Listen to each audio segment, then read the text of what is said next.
Yeah, so welcome to our session today, and this marks the beginning of our first session.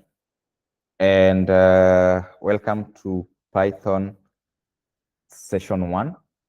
In this session 1, I'm going to discuss about introduction to Python and some basics of Python that a data analyst need to know before diving into the data field.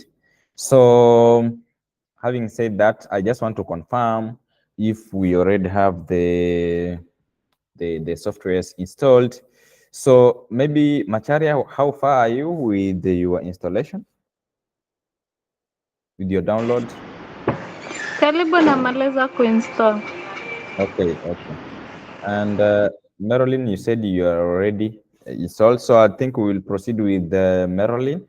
But Macharia, once you finish installation, you will also catch up. So Marilyn, can you please share your screen so that we see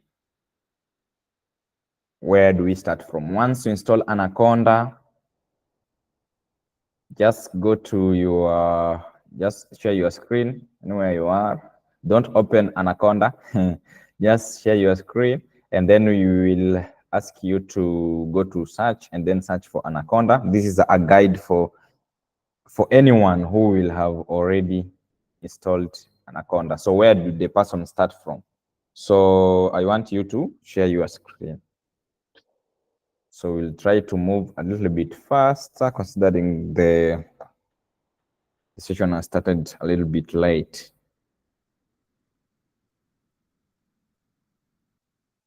Marilyn, if you can hear me.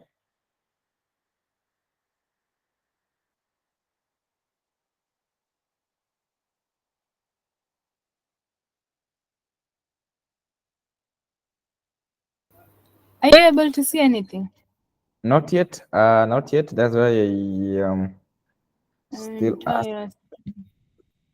Yeah, just share entire screen.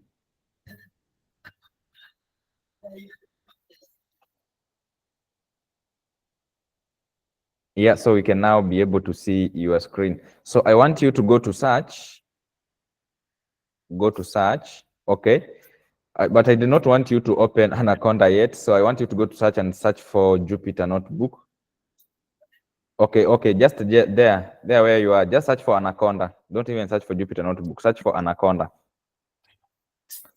Yeah, so open Anaconda Navigator. Open Anaconda Navigator. Just click on Open Anaconda Navigator like that. So Anaconda will start.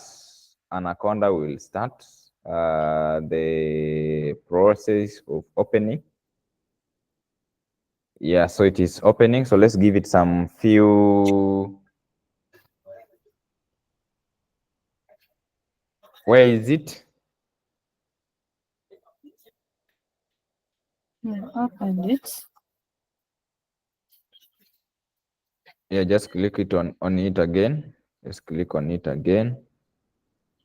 Just stay there. Let's see if it will be able to start. If it will not, and then you'll be able to just search for Jupyter Notebook. Yeah, just search for Jupyter Notebook. So just open the Jupyter Notebook. Oh. So yeah, there is an Anaconda. Yeah. There is an Anaconda. You know, Anaconda is a very heavy file that usually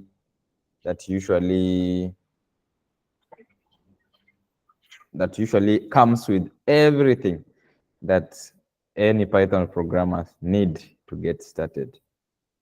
Yeah, so Anaconda is a nice tool. That's why we usually prefer it for any beginner. And then from there, then someone can now go and use the VS Code or PyCharm or whichever IDE the person would prefer. Yeah, so it's heavy. Just give it some time. I think it's open twice or something. Is it telling you like it's open twice something? Just click on OK. I think there is an. Okay, just click on OK for that one. Just click on OK. And let's wait for Anaconda. Anaconda is very heavy, so we just have to be patient with Anaconda. Anaconda. Yeah, so there we go. So just click on no remind me later. Or remind me later. So this is Anaconda. So once you install Anaconda, you just go to your search and search for Anaconda. And then you click on Anaconda Navigator. Once you click on Anaconda Navigator, you'll be led here. It will take some time to open and you'll be led here. So here is where you can get everything in Anaconda, including the VS Code if you want. And here, including PyCharm and everything, even RStudio, you can also run in the Anaconda. But now we are focusing on Python. So we go to Jupyter Notebook. So just scroll down to Jupyter Notebook. So you click on launch, you click on launch, you click on launch for you to launch Jupyter Notebook in Python, that is in Anaconda. So you launch Jupyter Notebook. So Jupyter Notebook is the editor we are going to use in the whole Python course. And we also have Google Colab, which is also a nice editor, but runs online. And yeah, other editors that we already know. So Jupyter Notebook always opens on your local host, which is your browser. So as we can see, we are opening Jupyter Notebook. Just be patient with it. It will be able to load, and then it will show you the previous files. It will show you previous existing files, and then for this case, maybe you can navigate where you want, or you can click on new to start a new folder. You can click on new just here on your right hand side. On your right hand side, there's new there. So click on new and then notebook, and then notebook. So once you click on new notebook, then Anaconda will open a new notebook there for you. But if you want to create a different folder, totally new folder for the course, you can also do that. So for this, just use Python 3, just click on select. Just click on select, and then now this is the Jupyter Notebook. So some basics of Jupyter Notebook. Jupyter Notebook has files, has edit, has view, has run, has kernel, has settings, has help. And then we can see it is autosave. It is, okay, it's telling us you can sometimes enable it to be autosave, or sometimes you can be saving just by Control S just to save. But now if you want to navigate to other files, you can go to File, and you can see actions that you can take under File, like you can create a new notebook, you can create a new text file, and so on. You can create a new console, you can save the notebook and everything. You can download the notebook and you share with anyone. You can also export.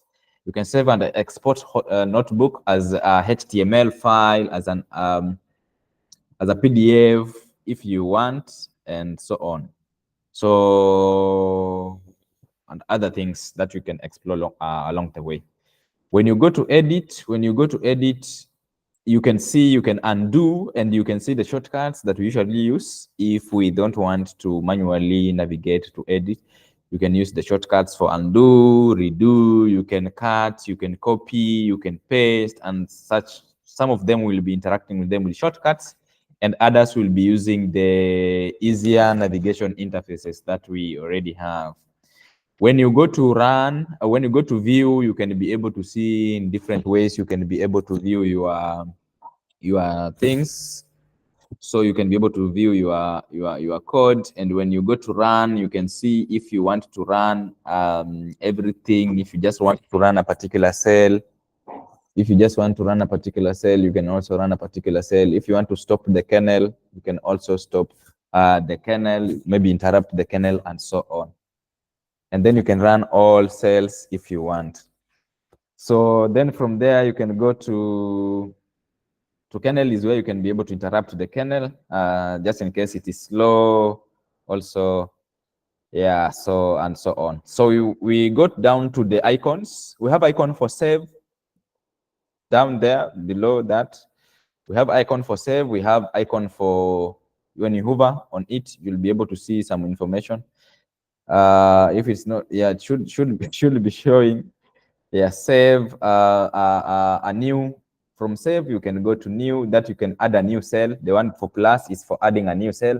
Cut is the scissor we see, and then you can duplicate or copy. That one is copy, and then the next one is you can copy. The next one is you can paste. You can run. You will see you have icon there for run. The next one is for run. The next one is for to stop the kernel, interrupt the kernel. You can refresh.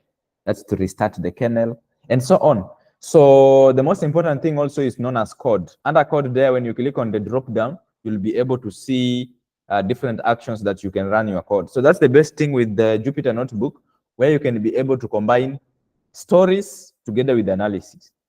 And that is very important. You can even interpret your results just while running your code at the same time. So that's really, really impressive. And then from there, in the same cell that is active, when you go to the left of the cell, left side of the cell, you can see icons there, the left side of the cell. That one is, oh, the right, yes, sorry. The right side of the cell, you can see duplicate, we can see the arrow. The next arrow is for moving the cell above, the next one moving the cell below. So you can shift the position of different cells.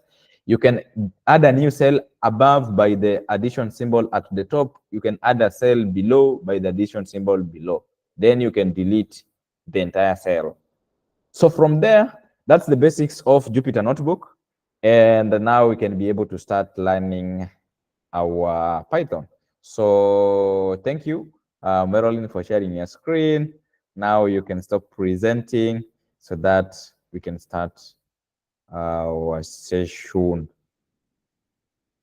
Okay, thank you. So for me also, I'll be able to share my Jupyter Notebook will be kind of different because it is just plain white, and plain white, and yeah. So welcome to Beyond Data Z Solutions. Welcome to our first Python class, and first Python class, and I am sorry. Let me just change this to Markdown. Yeah. So this is a program, and I'm just running it, and let me see. Yeah, so I just want to run this program to ensure that I am introducing myself with a code. So let me just ensure that it's a code, not a markdown. Yeah, so I can be able to print course. So I can be able to print a variable known as course. And I can run this, and I can see here I'm being told, welcome to our data analysis course. My name is Emmanuel Madanga. I'm the instructor in this course, and thank you for joining. Regards Beyond Data Z Solutions team. So that is just a simple Python code where you can be able to narrate, trying to introduce ourselves, and that is the power of Jupyter Notebook, where we can be able to combine text together with stories. So some basics again about Jupyter Notebook. You see here, if I want to make this thing bold, I just use a hash and then leave space in between. So like this one, I can use hash, leave space, then say Beyond Data. So when I run this code, I must ensure that this one is marked down and not code. When it is code, it will return an error. It will consider it as a comment because hash is used as a comment in Python. And when I click on markdown, and then it will be considered as a normal text, like that. So you see, it's now bold. So the size of the heading will depend on how many hash I use here. So when I use 3 hashes, the content is going to be less bold, and so on. So the more I increase the number of hashes, the more I minimize the content. But there's a limit of me doing that. Yeah, so you see the content keeps to be small, small, small, and small. Yeah, so thank you. So welcome to a Python course. I'll just delete this. I have already introduced myself. So Python is a general purpose programming language that is used for many usages in data science, software development, web development, and even gaming applications. So some of the things here we already know that Python is simple, syntax is readable, it's extensive, has extensive libraries, and it's dynamic typing. You don't have to define like int variable. I don't know string variable and so on. So Python is dynamic, dynamic binding. Cross-platform compatibilities, you can be able to run Python on different platforms. High-level language supports multiple paradigms, programming paradigms, including the procedural, object-oriented. Don't consider all these things if you don't get them. And then scalability and performance, high scalability and performance, and then it's open source. It is free.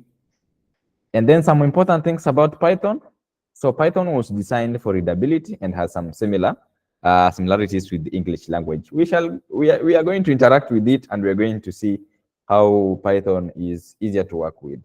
So Python does not require you to say that this is the end of the statement, like using the semicolons, like in other programming languages. Unless you are defining a function, is where you can now be able to use full colon to define the scope and even the functions. Yeah. And then let's try to run our first Python program, which is just a hello world program in Python. So we just use print. I will be using the chat section also to paste some codes here so that we can move faster. So the first program is just print hello world. So this is just print hello world program, print hello world program. I just wanted to stop. I just wanted to restart my kernel and clear the outputs so that we can be running these things step by step without being able to work with the outputs already. Yeah, so there we go. Yeah, so like here, print hello world. Now I can be able to print hello world to the user, like hello world, just like that, saying hi. That's the first program that we usually appreciate. When you write your first Python program, you can say that, or you can just say print, then you say into quotes, this is my first Python program. So this is a statement, so we must put it in double quotes. So this is my first Python program. This is my first Python program. And then your print is a function. Print is a function, so you have to enclose it in parentheses the way it is, and then use semicolons. Not colons. You use the double quotes to put speech marks. You can also use single quotes. Let me use single quotes in this case, so that you can also understand that both single case and double quotes work similarly. So Python runs code line by line. So it starts from the top to the bottom. That's why you see here the program starts with the hello world and then follows with, this is my first Python program. And then from there now, let's say we want to create a variable that when we call the variable, it should be able to print this information. So for example, let's work with a variable. So we are defining something we call a variable. I know some of the information here is already down there, but I'll just create here a new cell. Just create here a new cell so that we can be able to organize our code. That's the best thing with cells here. You can be able to organize your code. So suppose we want to create a variable, we call it greetings. We want to create a variable, call it greetings. And then this greetings, we want to assign it hello world. So every time we call this variable, it should be able to print hello world. So that's what we are doing here. And then we call the variable. So we can call the variable by using the print function like this, greetings, greetings. So you see variables, we don't put it in quotes while calling the variable. So variable, we don't put it in quotes while calling the variable, unlike the statement. The way we see here, this is a statement, but this is a variable. So a variable is used to store a value. So like when we call it, this is how we call it, by using print, and then it will be able to return hello world. We can also, in Python, we not necessarily have to use the print function, but still we can just call a variable by its variable name. So this is what we call a variable name. And when we run still, it will be able to return the same results. But you see, this time around, it's returning it with the quotes. That means that's totally string. But you can see when we use print, it is different. It's printing its content. It's content like that. So you can note that difference when it comes to working with strings. Okay. So what is a variable? A variable is used to store values.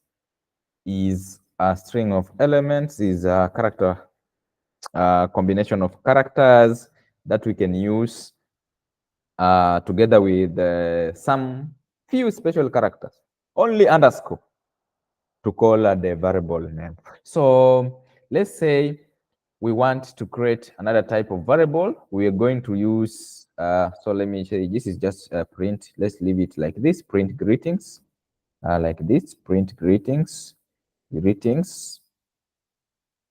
print greetings. So we're going to leave it like this, and then we create another variable.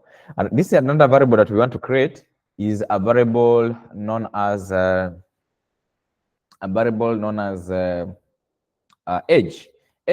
So for example, we are also having a variable here known as age. Let me use capital A. So age is a number, so I'll just say 56, and then I'll ask Python, hey, print for me this age, print for me age, print for me age, and then Python will be able to run this code again. So running code in this Python, we use shift enter to run the code, shift enter to run the code, or you can click here to run the code. You can see even when I hover there, you should be able to see shift enter. So that's the shortcut we use to run Python code. So you see it's printing age. Okay, that is this is numeric, this is a string. So we'll be able to see how we can be able to check the type of variable later. And then from there, we can also create another type of variable. Another type of variable is female, is female, is underscore female. Let me use this, is underscore female. So we can create another variable and say true. So we can be able to print is female. So maybe let's say, now I can combine here. You know, we are learning and we can learn faster. Python is easier to learn, so we can learn faster. So let me use this technique. So there's a different way of printing results to the user. So is female. Is the student female? Is the student female? Is the student female? Let's say maybe it's a question. And then here I put this, we call them, which brackets are these? Curly brackets. And then we call the variable that we created here. So this variable is a Boolean type variable. So Boolean only takes true or false. So we call this variable is underscore female. So that every time we call this variable, it will be able to tell us it is true or it is false. So remember, I am using format function here, format this F. So we are using this F. We usually use this F to format all these things, to format this string, to format everything here as a string, so that we can be able to combine both the variable, be it it's numeric or it is string, together with the text, so that we can combine these things all together like this. That's why we are using this F here, so that when we call this variable and print these results, it will be able to tell us. Let's see the output. Sorry, let me just check here. Closing the parentheses. No, this one is not closing the parentheses. It should be this one. Yeah, so I'm closing with the wrong parentheses for the other case, for print function. This is the print function. We must close it with its respective parentheses. So we can see here that now we have is the is the student female? And then Python is telling us true, the student is female. Suppose we change here to something else like false, and then I run the code again. So it's telling us, oh, then we ask, is the student female? And then it's telling us false. Okay. So what have we learned so far? What have we learned so far? If you're joining us, we started with the introduction to Python. We said that Python is a programming language that is easier. It's just like English, has similarities with English. It is open source. It is easy to learn. So the first Python program we wrote is print hello world. Is print hello. And then this is my first Python program. And then from there, greetings. So we created a variable. We started now working with variables. So I can just define this code above here. So I'll just insert a cell above. We use here.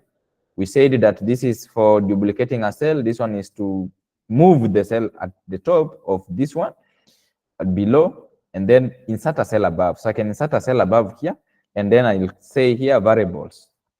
So this is a comment. This is a comment in Python. We use hash to call it a comment in Python while using here code. So I can just say this variable, and then I create the first variable here is greetings, then it's containing hello world. So when I call this variable greetings, it will be able to print hello world. Similarly, we have also created a variable known as age, which also takes the age value and then prints age to the user. We have also looked at another type of variable known as Boolean type, data type, a different data type here. You see, you're working with variables and data types at the same time. So this data type is numeric data type. We call it integer. And then this one is string. And then this one is Boolean, which takes true or false. Okay. Then here now we used another type of printing results to the user. We are using the F function here to be able to print the output to the user. So we are combining the variable we defined here to the user. So let me just copy this code and paste it in the chat section, just in case we need it. Just in case we need it. Just in case we need it. So I'm pasting it here in the chat section so that we can be able to access it. So that is the code. If you would like to have a look. Okay. Hope everything is fine so far. Can I see some reactions? Can I see some reactions if everything is fine? Okay. Thank you. Agnes, is everything fine? Okay, so we can continue. So we have created variables in Python. So suppose we want to take inputs from the user. And then print results to the screen. For example, we ask you, enter your name. And then we ask you, enter your age. And then we should be able to print. Your age is, or your name is, or we can now say the greetings. We can now say the greetings that we had.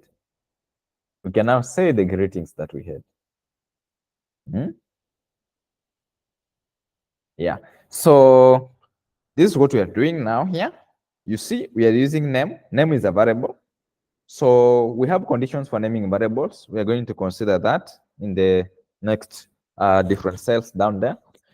So name, we can be able to provide the name of the name is capturing. This is a variable capturing the input from the user. So we are using the input function in Python.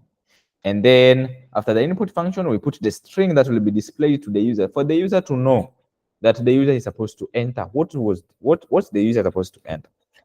And then from there, we are going to have age. Age is also taking age input from the user. And then we are going to print hello. And then from hello, we are going to call the name of the user. Now, like we'll be calling the user, yo, hey, Agnes. Then we'll be saying, hello, Agnes, if the user inputs a variable and the name as Agnes. And then the age also at the same time. Your age is this, or you are this years old. Yeah. So that's what this code is doing here. So I'll be able to run this, and you see it's now asking me, enter your name. So my name is maybe Joseph. And when I hit enter, when I press enter here, it will be able to ask me my age. So enter your age, and then I can say my age is 45. My age is 45. Press enter. So it has printed to the user, hello, Joseph, your age is 45. You see? So this is how we enter, how we capture inputs from the user. So we ask the user to input, to give us something so that we can be able to print it out to the user. So far, we have learned explicitly defining the variable or asking the user to give us a value that can be stored in the variable. So here you can explicitly define the value of the variable, or you can ask the user to give you the variable name. So I can just copy this code and also do the honor. Do the honor of sharing it in the chat section so that we can be able to have a look. Okay, nice. So from there, we go to comments. We have discussed about comments. So single line comments. So this is a comment. You see, you remember we took inputs from the user. So this is a comment. Anything with hash is a comment in Python. This is how we define a single line comment in Python. For multi-line comment in Python, we use multiple hash at beginning of every statement. Every statement in Python that starts with hash is a comment. So this is a multi-line comment, this is a single line comment. We have already discussed the code, what the code does. And then we're supposed to discuss about variables in Python, but we've already talked about them. So variables are used to store data values. So variables assignment, we assign variables in Python using equal operator. So for example, age, we assign it 56, salary, we assign it this. When we call salary and then we call age, you can be able to see the outputs for age and the outputs for salary. So the printing will depend on which order are you calling this. So you see this one is printing directly without using the print function. So you can also consider that while doing that. So let me see. Age is this, salary is this. Yeah, so this I must use here print if I want to print everything together. Because if I just use calling the variables by their respective name without using the print function, it will only consider the last output. And now here we can see we now have both the results. We have both the results. So we say variables, we don't put them in quotes. Variables, they stay naked. They stay without being enclosed. Okay. Suppose you want to define a constant value in Python, you use capital letters. So for example, pi is equal to 3.14. Pi is equal to 3.14. So you can define a constant like that, and then you can be able to print it also. This is just basics of variables. So we have looked at numeric variables. This is string variables here, name. And then if you run without calling it, it will not be able to show you anything. So you must ask it to print name, print name, print name. Let me ask for the type, print type name, print type name, print type name. So this print, everything must be in small letters, no capital letters for the keywords in Python. And you can check here the data type of your variable by using type function in Python. So you combine print and type function in Python for you to know which data type is this. We call it class. Which class does this variable belong to? This is string. We can do the same here by also print type age, print type pi, like this. And then here now can be able to run it. So this is a float. So it's numeric data type, but it's a float type. Remember, for numeric, we have integer and float. So let's check which will be the type for this. So this one we would just say print type, print type age, and then we can close everything like that. So this one you see is an integer, this one is a float. You see, the integer is a whole number, float is with decimal values, and then string, and then we can also ask for boolean. So this is a boolean: is married, true; is female, false. And then we can also print type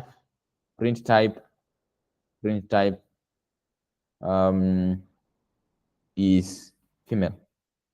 So in Python, it will tell you either logical or bool. So it depends with it's bool for boolean. Yeah, bool for boolean. Yes. So you can see it only takes true or false. So it's also sensitive. You need to ensure that you define everything well, or else you'll enter into problems. So we have learned how to check the types of variables in Python. Variable naming, we have rules here for naming variables. So variable names must start with a letter. That means that it must start with A to Z in small letters, or A to Z in capital letters, or an underscore. So what do we mean? A variable name, let me start here a cell. So I double click to make this, then insert a cell down here. So the first rule, so let me comment here, first rule says that we must have age, something like age is equal to 50, okay, 34. Salary, you see capital S, is equal to maybe 45, something like that. And then let's look at something like, let's use underscore, is single, yes. And then is single, we make it true, you see. So this is how we can define variables, and now we can print these variables to the user. So these variables will not have problems while defining them. So we can print the age, your age is, let me use f function in Python. So I'll say your age is, and then I call this using this. Your age is age, using the curly brackets like this. Your age is this. Your salary is, maybe it's $45,000. So your salary is, and then we'll put this. Let me also put this full colons here so that we can separate the text and the results. This one does not have any implications. You can remove if you want. So it's just for easier readability. And then your salary is US dollars. So I'll just use dollars, 45,000. And then I close the parentheses. Like that. And then I have something else here, which is single. So you are you single? Because now this is true or false, you know. Are you single? We're just printing this, does not make any sense anyway. Are you single? Then we say, are you single? Like this, are you single? Then we expect the results. So the results will be enclosed here. Are you single? Then we say is true. So we call the variable is single. So the results will be is single. The value that will be stored in is single. This must be. So variables are active. We are going also to look at that as part of the rules here. Variables are very case sensitive. We can even explore that here. You see this one, this spelling and this spelling variable is totally different. When I run this code, it will return error because of the sensitivity of that variable is not defined. So, and later on, this one I must close here. Let me just close this so that I observe the rules for that, and then I will run it again and see the error. So because of the sensitivity of the variable single. So print is not defined. You see, it's also this print function is sensitive. Again, I'll print, and now I'm being told here that this is not defined. That's what we mean by sensitive. So you must ensure that the variable you call already exists, like this one here. And now when I run, my code runs smoothly. And now I can say your age is 34. Your salary is this. Are you single? True. Yeah, something like that. So we have looked at the first rule and the third and the third rule. Variable names can contain letters, digits, or numbers or underscore. So another variable, we can define it by adding a number on it, but so long as the number does not begin. That's what we mean must start. So number should not begin. So let me say 9 here, and then I come and call that variable with a 9. And then I run my code. So I'm being told invalid decimal literal. So you need to ensure that every variable name is working well. Yeah, so that's the power of Python. And the data types we have already discussed. So I'll just have to look at some of the data types here. We have discussed about the string. Data types we have discussed about the integer, the float. Maybe we just look at the complex. And then from there, we are going to look at some other types. We are not going to discuss them. We are going to look at the lists. We're going to look at a tuple, and yeah, and a dictionary. Yeah. Okay, so that we understand all, or what does all this mean. So an integer is just whole number, like for example 10, -5, 1,000. Float is just with decimal points. String is a combination of characters. You must put in quotes, either single quote or double quote. Bool represents true or false. And then list, tuple, and dictionaries and sets, these are just data collection data types in Python. So we have looked on how we can check the type. It's used to check the data type in Python. We have done a lot of things here before even we reach there. So let's look at, we have looked at integer string. So let's look at a list. Let's look at a list. So let's look at a list and also a tuple and also a dictionary. So what is a list? A list, we can use a list to store elements. Let's copy this and insert a cell above and start discussing lists. So let me say I comment here. You see there's another way of formatting this. Formatting, if you wanted to format, for example, with small bold. So we call list like this. Small bold, you use the asterisk. And then you change here from code, you change it to markdown. From code, you change it to markdown. So that now this one can be picked as not the code. So you see, you can now see list. You can now see list here. And then now I can insert a cell above. I can insert a cell above, and then I can start defining my list. So let me say this is my list, and let me also say I add here 78, something like that. And then I print my list here, print, and we see list is just a list of elements. Print A, print A, print A. So list is just a list of elements that can contain different data types into it. So you can see this is my list.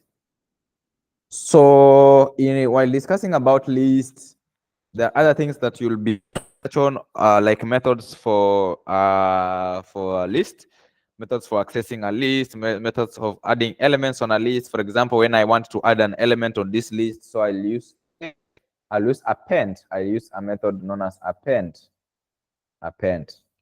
Method known as append. Append what? Append maybe what we add here? Maybe person. Let's add another something like person. So append is a method in list that we can use to append. Whatever we want to append on a list.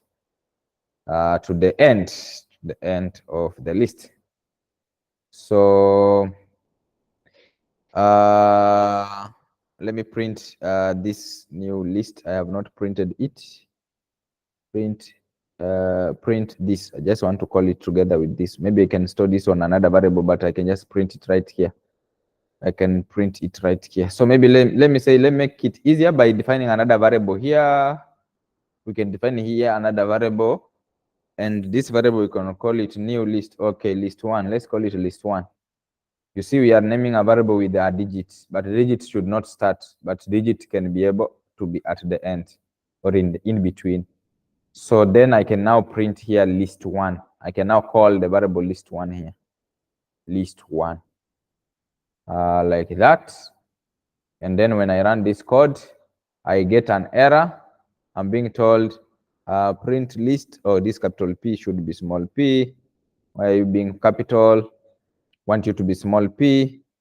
And we're being told this list is none. So we should be able to see why is it telling us our list is none.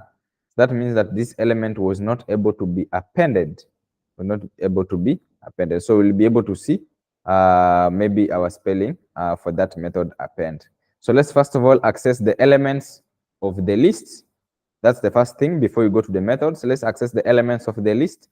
So how do we access the elements of this list? So let me just run this again and then insert here. I call this cell accessing elements of a list. We'll come to the methods later. Let me call this access elements of a list.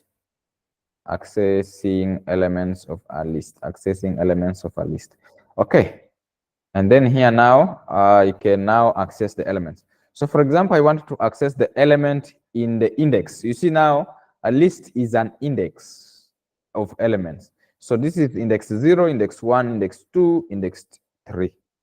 So when I want to access an element, I'll use print function here so that I can access the element in the first position, which is in the index 0.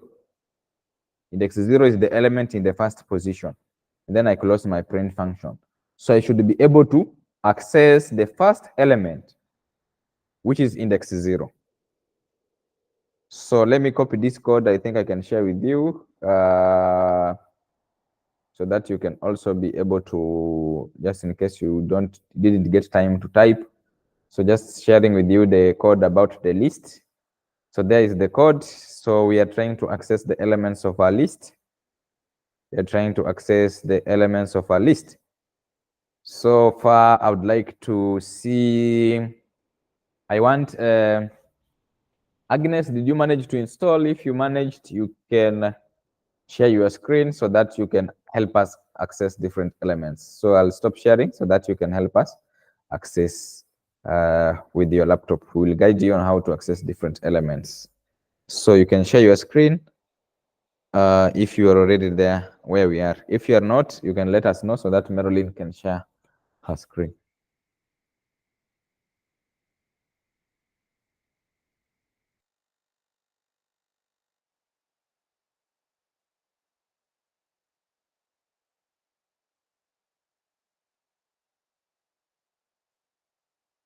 Amacharya, if you are with us in the call.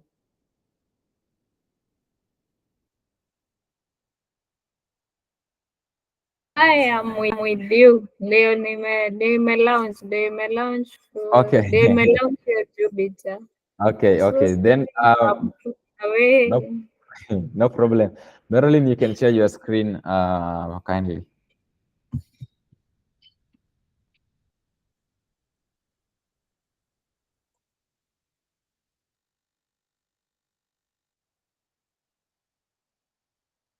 Marilyn, if you are with us, okay, thank you. We can see your screen now. So you can go to your browser where you are coding.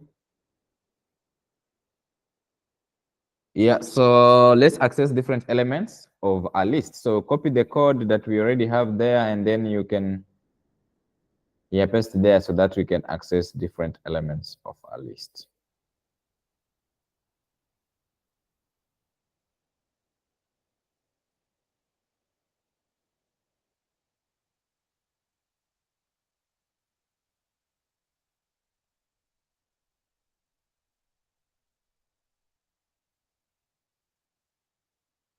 Cannot execute due to pending inputs. Click OK. Don't know what is it telling you. Yeah, so go to. Okay, I see there your code.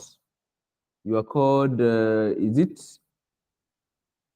cell not executed due to pending inputs. Click OK. Click OK. Click OK. Let's see where the problem is. So you need to, let me see, close that, open that. So go to the cell that is above you. The cell that is above you. No, that one. Press Shift Enter. Press Shift Enter. Let's see where the problem is. Press Shift Enter. The cell, I don't know that message. I don't see it clearly. Okay, let me extend. Avoid kernel deal.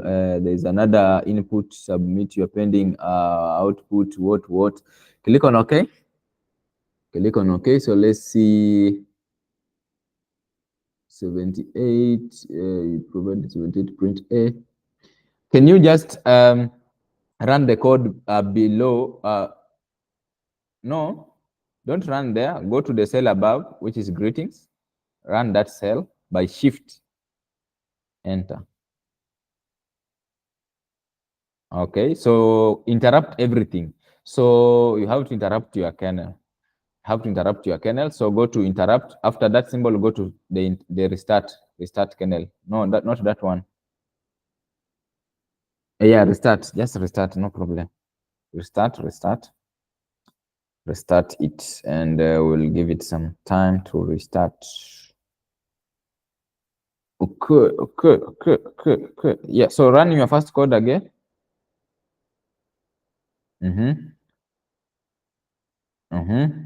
Yeah, so there you go. So we can now proceed. So now proceed with the next cell by pasting there the code for list.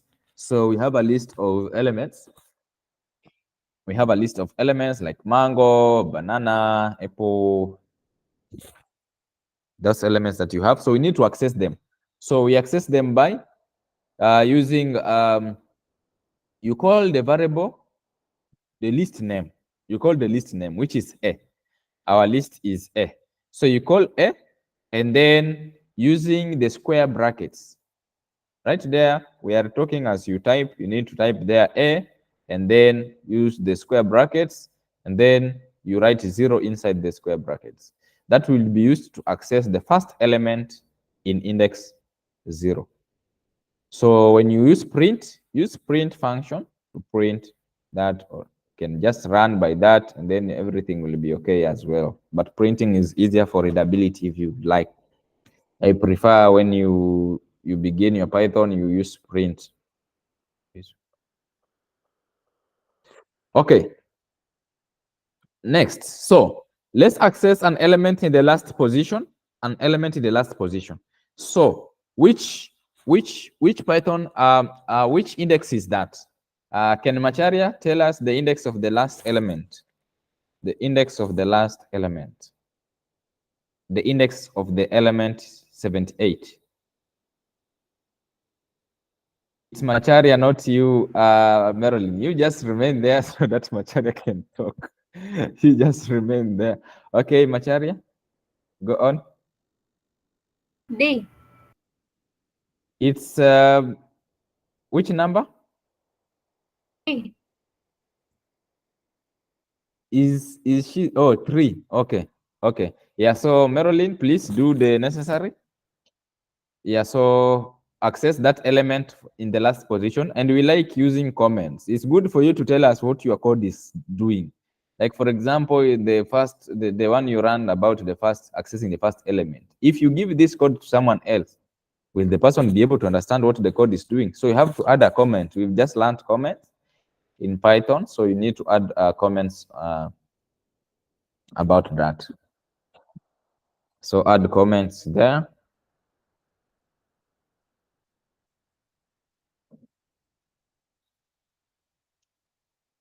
Yeah, so access the element in the last position.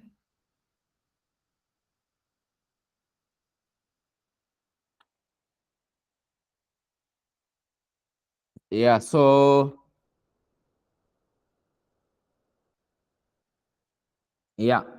we can also access the elements from the other end using the negative symbol. So for example, we want to access the same element 78, we can use the symbol, we can use a -1 in the bracket. We can use -1 in the bracket for us to also access the same element, the last element. So we can use -1. That means we are starting from the far end to access the elements in Python. So we can say a, and then -1 in the bracket, and then we run our code, and then once we run our code, we will be able to see we also produce the same result. So you can also do like that, -2, -3 to access the elements going in the other direction, starting from the top, and so on and so on. So yeah, so we can proceed. We can proceed now and look at something else. We want to look at a tuple. Okay, before we go to the tuple, we needed to look at different methods of a list, different methods of a list in Python. And it's very necessary for us to understand how we can be able to add elements to the list. So for us to be able to do that, first of all, let's say we want to change the positions of elements in a list. Let me just share my screen and see how we can be able to do this. So share screen, and we are discussing here.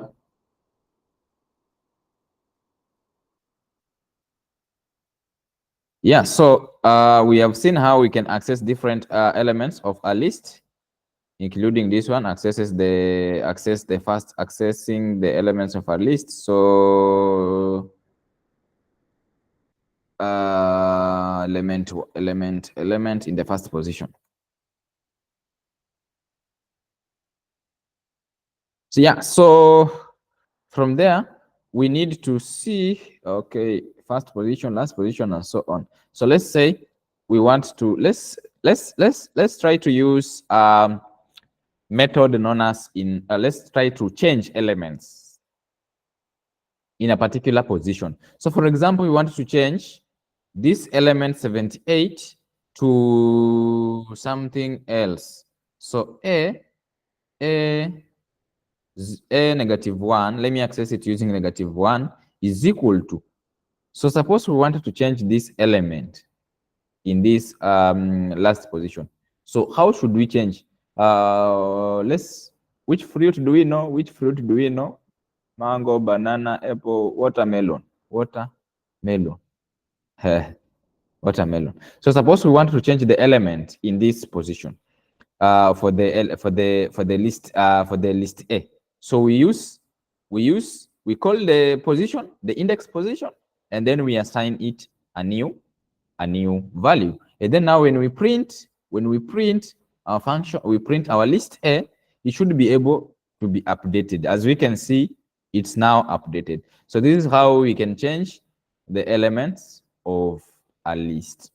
Okay. So some of the other things you learn more about lists, you can do research on lists and be able to understand about lists. So let me let's work with the method here. Method known as let me use insert. Let me see insert. Insert at position 1. index 1, we want to insert an element, another fruit, tomato. Tomato is a fruit. Tomato is a vegetable or a fruit, I don't know. Anyway, let's have something like that. So when we run this code, our list will be updated. Our list for tomatoes, our tomato now is being inserted at index 1. Remember, index 0 is mango. So at index 1, tomato. Oh, so it is already what's happening here? Index 1, tomato. I'm trying to insert. Let me see if I don't insert because I have to specify the position. So I wonder why it's repeating same thing twice. Yeah, so you will be able to see. We already have updated list, so I'm like adding more and more tomatoes. The more I run, the more I'm adding tomatoes on my list. Yeah, that's why. Yeah, it's adding. Yeah, that. So, but it should just add once. So, it should just add once. Yeah, so no problem with that. No problem with that. Yeah. So we have other methods like you can return. You can delete an element in the last position. An element in the last position.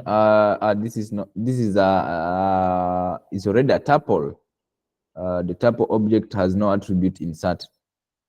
This is a tuple already. Let me see. This is not a tuple. Print. Tuple object has no. Where am I? Am I in the right place? Let me just see. It's already converted into a tuple. So let me just try to print A. You know, a tuple is not, yeah, this is already converted to a tuple. Let me see, maybe I run a cell here with the tuple. That's why you can see it only contains this. Yeah, so that's really wrong. This is a tuple, so we are not yet to the tuple yet. So we are just discussing about the watermelon. So let me run. I have to, first of all, once it happens like this, so A will always be recognized as a tuple. So you have to, first of all, go to where A is and run your A again, so that your A can now take the original values it had, and then you can now come back, and then you can now proceed with your methods that we are using. Like, for example, we are using A dot insert into bracket. We specify the index position. Let's say we want to insert it index position 2, and then we put maybe tomato, the one we had. So I close, I quote. We said Python runs from the first statement going down. So every time I run this code, it will be adding tomato in the position of that index. So I run that, I get this output. There we go. So the same way, append should be able to append an item to the last. Hey, what is the other fruit? Avocado. Append an element, append items to the end of the list, and then we can be able to print. Let's see what will happen here. Yeah. So you see, append is used to add the element at the end. Append adds the element at the end. Insert inserts the element in that position. Append appends. Append adds an element to the end of the position. Yeah, we have many methods in Python that you can be able to use to do that. So a list can accept these things. You can create, you can delete, you can do whatever you want to do. But now, what is a tuple? What is a tuple? A tuple you cannot insert. That's why that method is not applicable. That's why you saw when we had a tuple. So, for example, you want to create something, you're developing a software or whatever, and you just want maybe restricted elements. No one should be able to add more elements. Maybe the administrators, no one should be able to add administrators. No one should be able to do anything with anything. This is where the tuples are very applicable. So let me create my first tuple. Tuple is just like containing, just like list, but now it's immutable. We use the word immutable. So list is mutable, where we can be able to mutate you cannot mutate a tuple. So in this case, we want to create a tuple. So a tuple, we use these brackets, this parentheses. Unlike in the list where we use the square, brackets. Yeah, so we provide elements. Maybe, for example, these are names of people. So you can say James, and something like that. So these are a string, so you must put it in quotes. This James, we must close James here. We must close James here. And here we must also close Anne, open and close for Anne. And then here we can have other people names, you know. My names are disappearing. Yeah, so that's a tuple. So we can print, maybe let's print the type of the tuple. Let me call this tuple 1. This is a variable name. This is just a variable name, tuple 1. And then like that. And then I can also now print. Oh, I have to close this again. The more I open, the more I close. So I can also be able to print the tuple itself. Print for me the tuple itself. Don't just print for me the type. Just print also the tuple itself. And then I can run my code. And the tuple is not defined. Tuple 1 is not defined. So let me see. Tuple 1 is not defined. Tuple 1. So this is tuple L. So let me just change to tuple 1. And then here also change this to tuple 1. Just 1. You see 1 and L looks like the same thing. Yeah, so we can run again. And there we get our tuple. You can see the class is tuple. So let me share the code about the tuple. Let me share the code about the tuple in the chat section. Code about the tuple in the chat section. Yeah. And there we go. And there we go. So that's a tuple.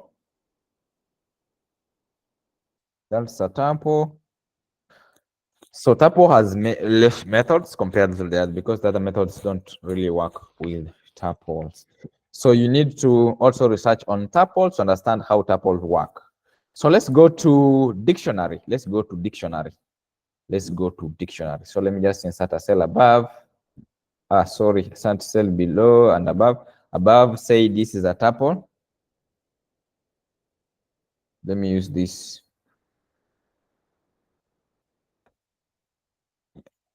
Yeah, and then I change this to code, from code to markdown.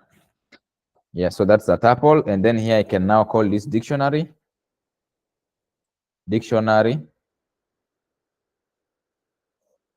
Yeah, dictionary. And I can also change this from code to markdown. And then there we go. And then from there, we are good to go. So we can now start working with the dictionary. So this is a dictionary. So let me just cut this. Okay, you can just leave it here anyway. And maybe let me say, yeah, you can copy and insert a cell above. Copy, insert a cell above. Copy, insert a cell above. Copy, insert a cell above. Okay. We have learned almost everything what we're supposed to cover in the lower sections, and that's nice. So we'll save time. So, for example, you have working with the student database where you are capturing their name, their age.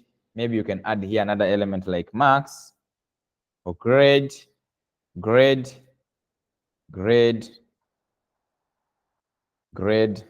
Yeah, and from there, grade, and then from there, we can now be able to define define the value for the grade, or maybe the grade is maybe B, grade B, then like that.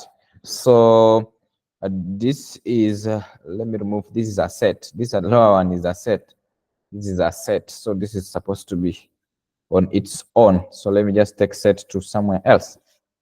So dictionary is defined by the keyword, which you can call it primary key and a value, a key and a value. If you want to access this dictionary, we access it using a key and a value, a key and a value, a key and a value. So we access using its key. And then from there now we can be able to print our dictionary, print our student dictionary. So student 1. This is just like student database anyway. Yeah, but let me just use that. And then we print the dictionary. Sorry, let me check. Student 1 not defined. So this is student. Yes, student. Why are you calling me? Okay, student 1. But now this is small s. We said variables are case sensitive. We need to ensure that we call the variables the way they are defined. And now here we can get our dictionary. I'll also share this in the chat section. I'll also share this in the chat section so that we can also have the code on the dictionary. That's how we create a dictionary in Python. That's how we create a dictionary in Python. So it's applicable, it's more into development. So you can also learn more about dictionaries, how you can access the elements of a dictionaries, and so on. Okay. A set is defined just like dictionary, but doesn't have a key. It just have values only. So this is a set. This is a set. Let me try to duplicate here. That. Okay. And then we print this set. So a set is defined using the curly brackets. Yeah, like that. And then we can print. So you can see I just did it by age is equal to that, age is equal to that, 34.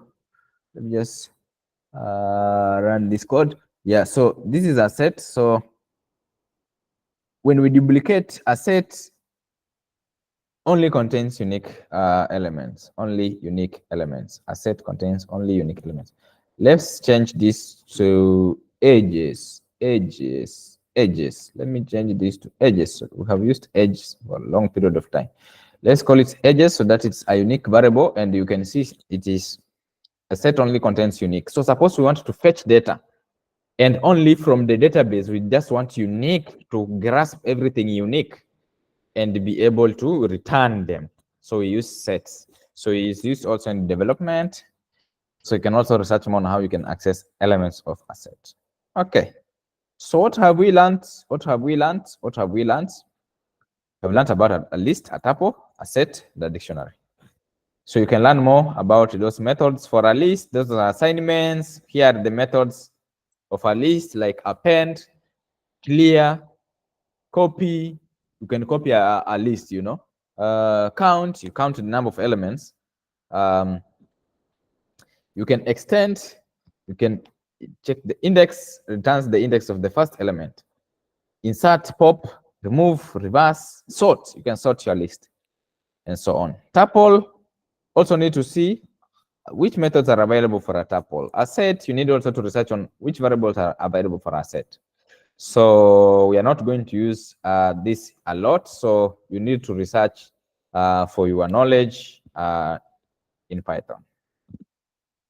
So that's the first assignment, is to research on the list, tuple, set, and dictionaries. So let's go to some interesting stuffs here. So we are going to look at assignment, how we assign values to a variable. Variable assignment. Variable assignment. Variable assignment.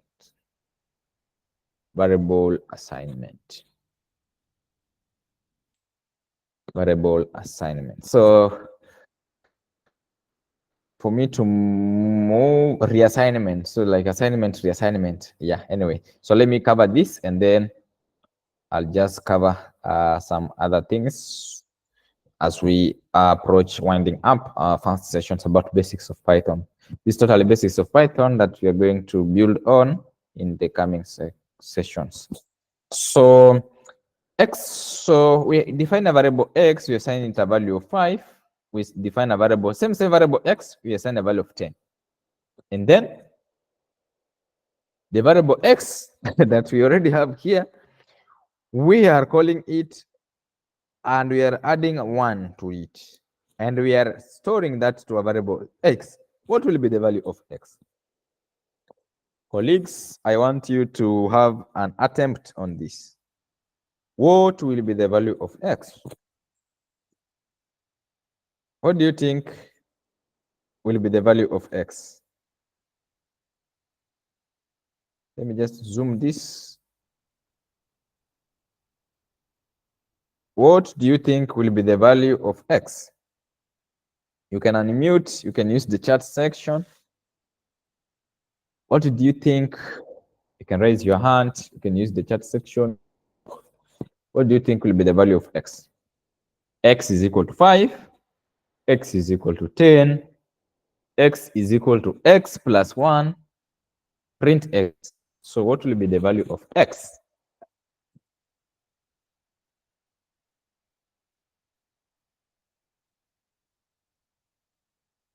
What will be the value of x?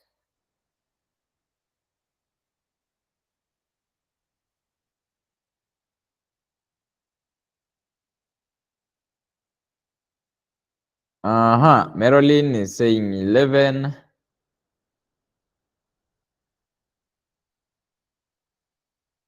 Marilyn is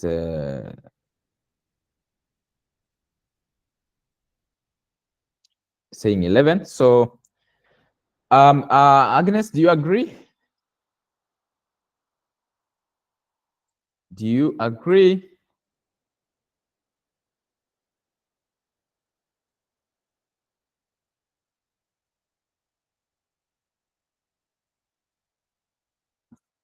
Yes, I do agree Okay. with that. Okay, thank you.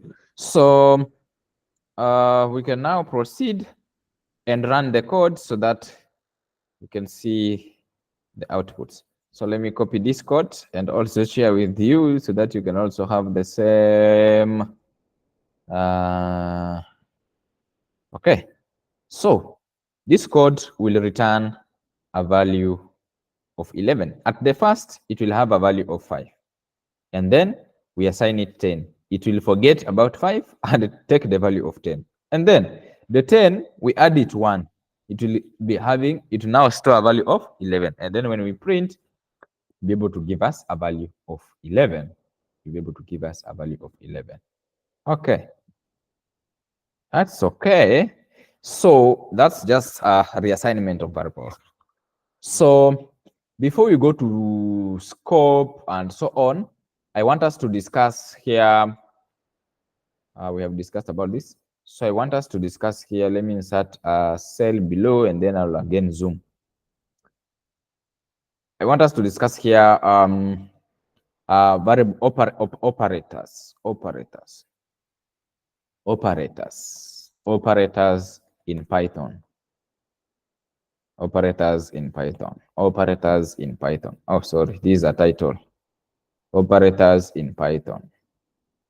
Operators in Python. So operators in Python. Okay. So I can change this from this to Markdown. Yeah, operators in Python. So I'll just add a cell below and another cell below so that we can work with operators in Python. So I just run this again. Okay. And then I can now zoom my, okay. And then I can scroll down. Operators in Python. Okay. Yeah. So operators in Python. What are some of the operators that we know? Can someone just share with us some of the operators that we know?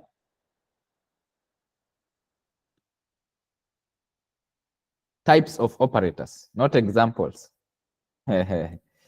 So you have arithmetic, arithmetic.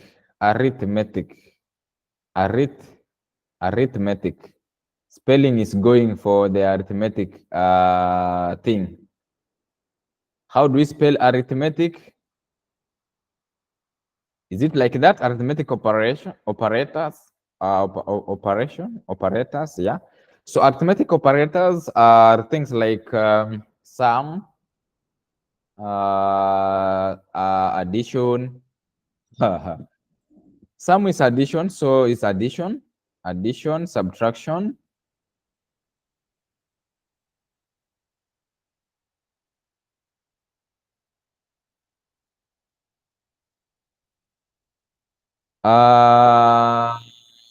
We have division, we have multiplication.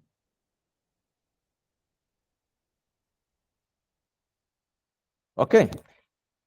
We have even modulars.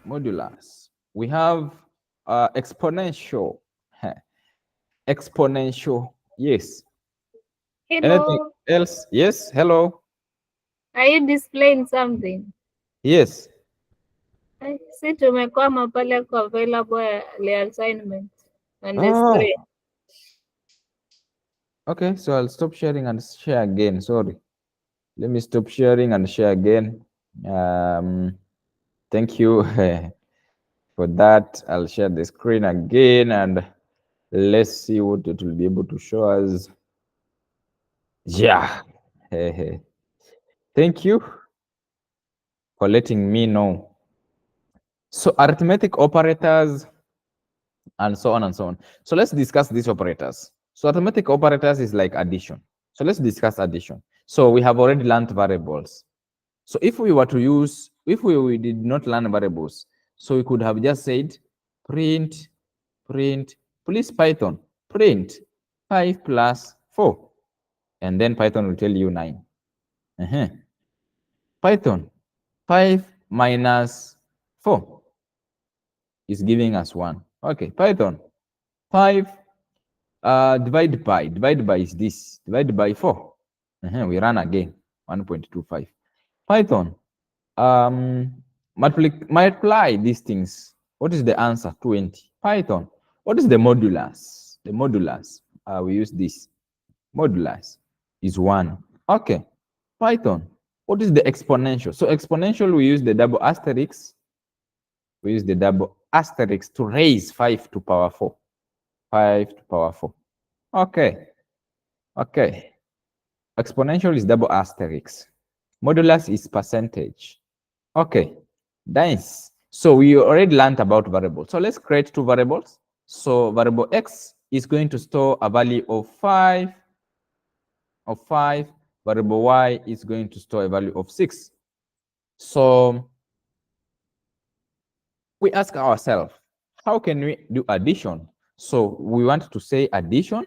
Addition is equal to x plus y. We said addition is commutative. That means that starting with y, starting with x, everything is the same. And then we go to division, subtraction, sum. Let's use sum. Sum is equal to x minus, so sub variable is going to store the value of x minus y. And then division, div, is going to store a value of x divided by y. And then multiplication, multi, is going to store a value of x. Hope screen is moving, colleagues.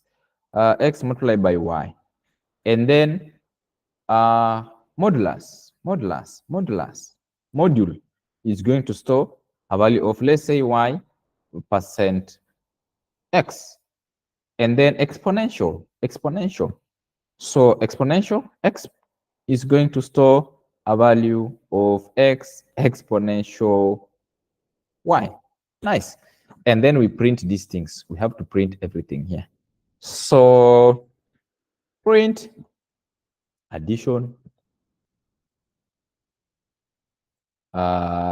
print. So we learned a lot of things here. So we can combine this to make it more informative.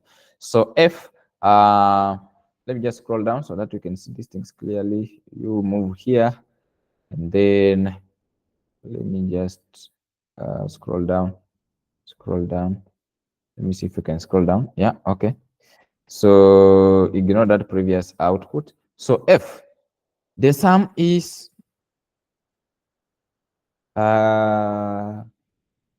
okay, the sum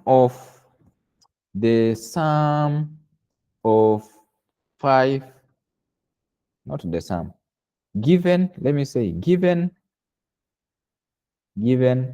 X is 5 and Y is 6. Y is 6. Given X is 5 and Y is 6.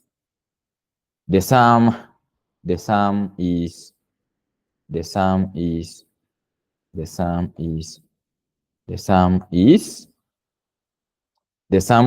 and then we say we call the sum.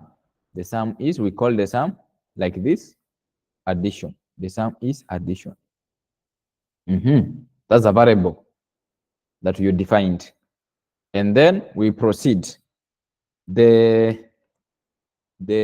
subtraction.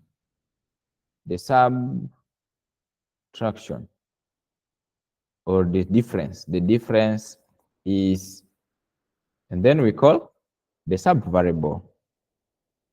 It's scan sensitive, so we must be accurate. And then we continue.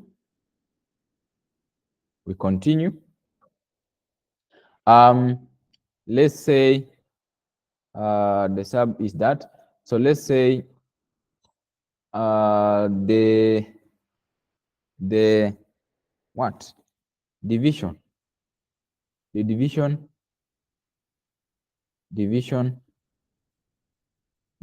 of X and Y is, I think I'll stop there. I'll stop there. And then we can now close our function and we can run. Sorry, let me just ensure that everything here is okay. Let's check my code. Let me minimize first of all to see my code pretty well. Print F given this, addition, this, subtraction, this, addition, this, addition. So there we go. So control A, copy, and I will share with you this so that you can also have a copy of the same. You can print the remaining. If you need to print the remaining, you can also print the remaining. Yeah, like that. Yeah, so that's arithmetic operators. So let's go to the next type of operators. We need to cover operators and then we finalize with the control structures. We'll just look at some simple if statements. Yeah, so because we started late, so we'll have to extend a little bit so that we can cover ifs. Okay, so operators in Python, we have next operator is, let's talk about comparison or comparison operator. We can use learn it in if statement. Yeah, so I think we can learn here if statement together. So it's called control structures.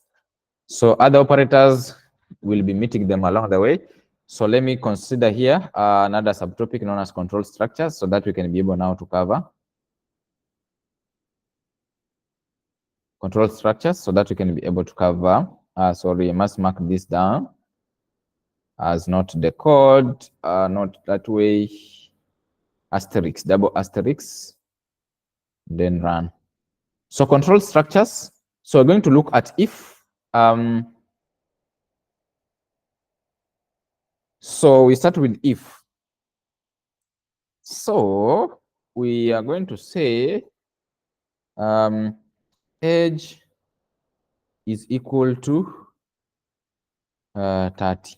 And then we say if age is equal to 30, we use the full colon to indent, to tell Python this is a control structure.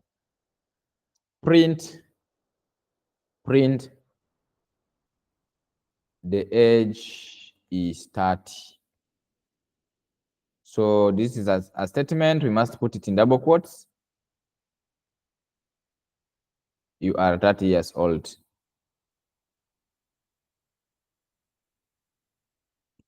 You are 30 years old. And then we close that. So this is the first control statement that we are covering. It's known as if statement. If statement.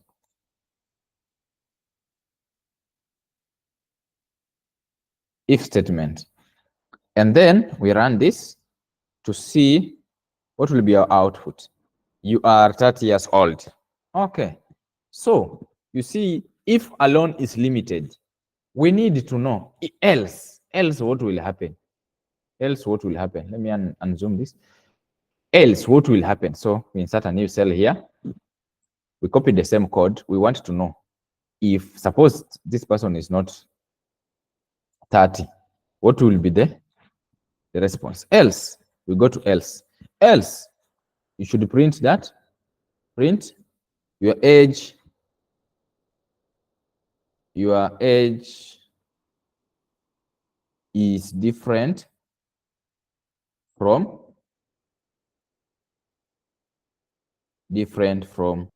30. Okay. Different from 30. Okay. Years old. Nice. Okay, so here, when we run this code, we will be, if this statement will be true, this code is going to be printed. Else, this code is going to be printed. So we run again, we see we have the same results. So suppose we ask here not equal to. We use not equal to. We use not equal to. If age is not equal to 30, print what? Print your age is different from 30. Else print your age is 30. Like I'm interchanging these things anyway. Just take this here and take this one down. Take this one down. So when I run this code, if age is not equal to 30, print your age is different from 30. Else print you are 30 years old. Sorry, let me just see some indentation. How to indent not equal to, not equal to, not equal to, not equal to. If age is not equal to, you start with the exclamation, not equal to and then exclamation. Yeah, so you start with the exclamation mark like that. So you are 30 years old, you see? So suppose we change the value here to 28. Our code tells us your age is different from 30 years old. Yeah, nice. Our code is working well. But now it is still limited. So this is, let me give it a name. This is to if else.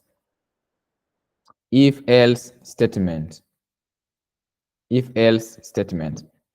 So let's go. Another one. So you see this one is limited. So suppose it happens that someone's age is different from 30. What will happen?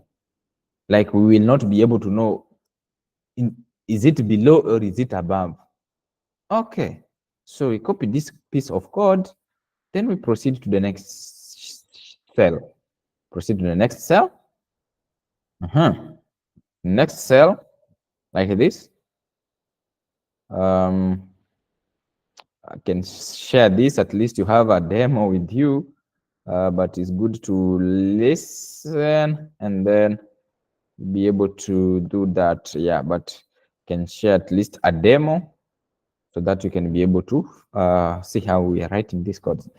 So age is equal to 28. So you see, we will not be able to know your age is different from 30. So what? We need to know from 30 where? Different from 30 where? Okay, so we have something we call, we add again on the same code, we advance the code a little bit. We need to know where specifically different from 30. So we are telling the code, if If that happens, your age is different from 30. So we don't want that statement. We don't want that. So let's change this code. I want us to change this code totally to, let's change this code. Let's say age is equal to 30. You see, maybe 30 is the threshold for someone to do something. Yeah. If age, okay, let's use a sample. Let's talk about marriage. Okay, it is not personal anyway. So if age is equal to 30, we print you are ready for marriage. Okay, we want to combine here something. Input. Let's collect input from the user. Are you married? Okay, this one will be very advanced. So this one will be very advanced. So I don't want to combine that program here. It will be very advanced. So let's first of all consider this. So if age is equal to 30, print you are ready for marriage. Else, you're ready for marriage. Else, you're ready for marriage. And then we close. And then we say else if we have something we call else if, if. So this is like else if age is greater than, you see, we are learning here the comparison operators. Age is greater than or equal to greater than 30. Yeah. You should get married. This one we just want to say you should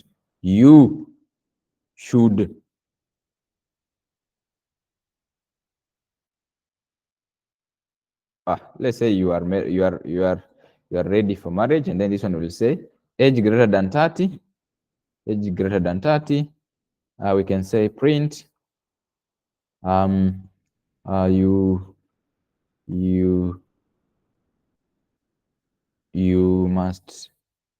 should be married. You should be married. You should be married. Not personal. We are learning. You should be. And then from there, we go and create another. We can create more ifs and ifs and ifs. You should be married. And then we have only the one below. So we will just use else here. Else. Now that we already else, we'll know that the age will be less than 30. So we'll just say here, print, print,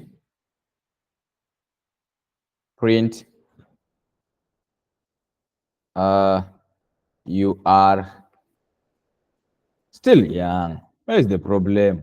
You're still young. Yeah, still children. And then from there, so when we run this code, it will be able to, first of all, assess the scenario here and be able to check. So if age is equal to 30, it will be able to print you are ready for marriage. And if the age is greater than 30, you should be married, else you are still young. So when you run this code, it will be able to print you are still young. Suppose now you change this value to above 30, 45, it is telling us you should be married. Nice. Yeah, and so on and so on. So suppose we say this, we convert this to int. Let me convert this to int, and then inputs. So this is like I'm just enter your age. I'm telling the user to enter the age, and then we can be able now to use the if statement. Enter your age. Enter age. Enter age. Like this. Enter age. Enter age. Like this.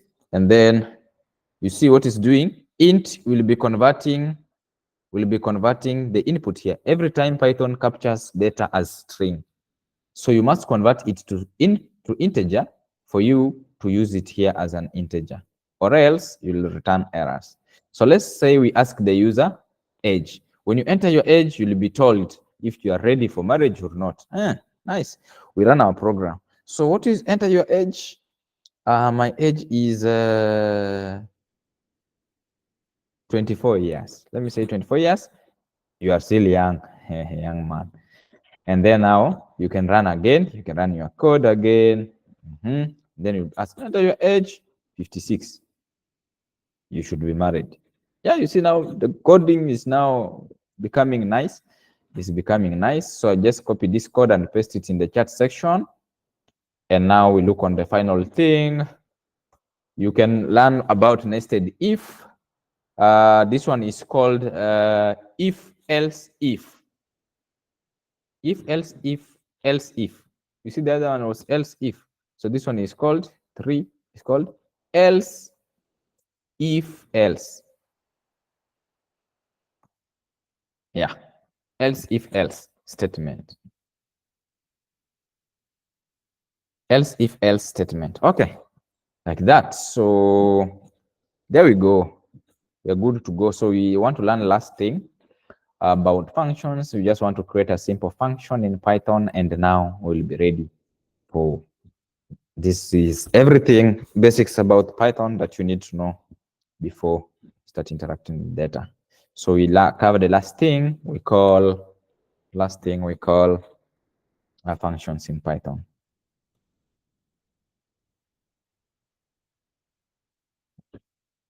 We want just to create a simple Python function. Just mark this down. Just need to make a simple Python function. So for example, we just need to create, this is how we create a function in Python. We use define keyword. We use define keyword. Let me scroll down so that we can see. Let me just add some empty cells here. So we use define keyword to define a function. So let's say we have greetings here. So it's like the greetings. So this, my Python function is not taking an argument. Greetings. So anytime you call this function, I want it to print good morning. Good morning. Sorry, why are you running? Why are you running the code? Good morning. How are you? How are you doing? How are you doing? Thank you for joining our session today. We would like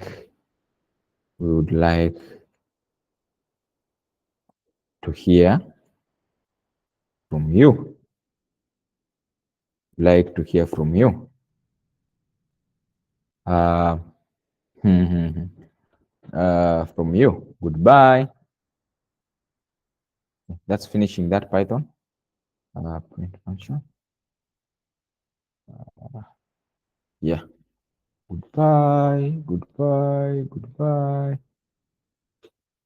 Yeah. So let's say you have something like that. Let's say you have something like that. So this function, when we want to call it, we call it here. Greetings. Print. Greetings. So this is how we call this function. Yeah. So that's when time we call this function, it should be able to return the greetings we give it. So a Python is used to, a function is used to perform a particular task in Python, particular specific task in Python. So yeah, so let me just call it without using the print function.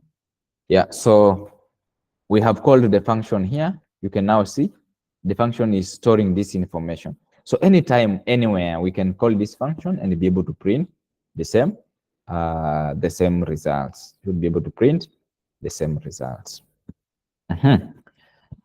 Okay, so that's a function in Python. So you need to learn more about functions with arguments, functions with parameters. These are your assignments. Learn about Python functions with parameters, functions with arguments. And that marks the end of our session today. And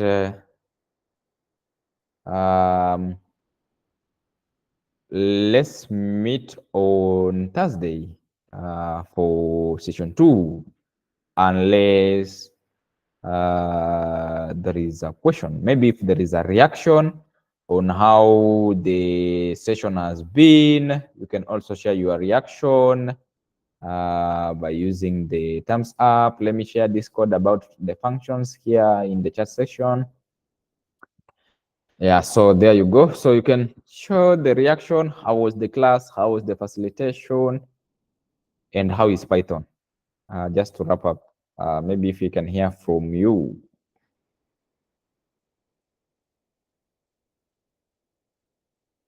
Are we there? Are we there? You can react with the icons we see, or you can talk, whatever.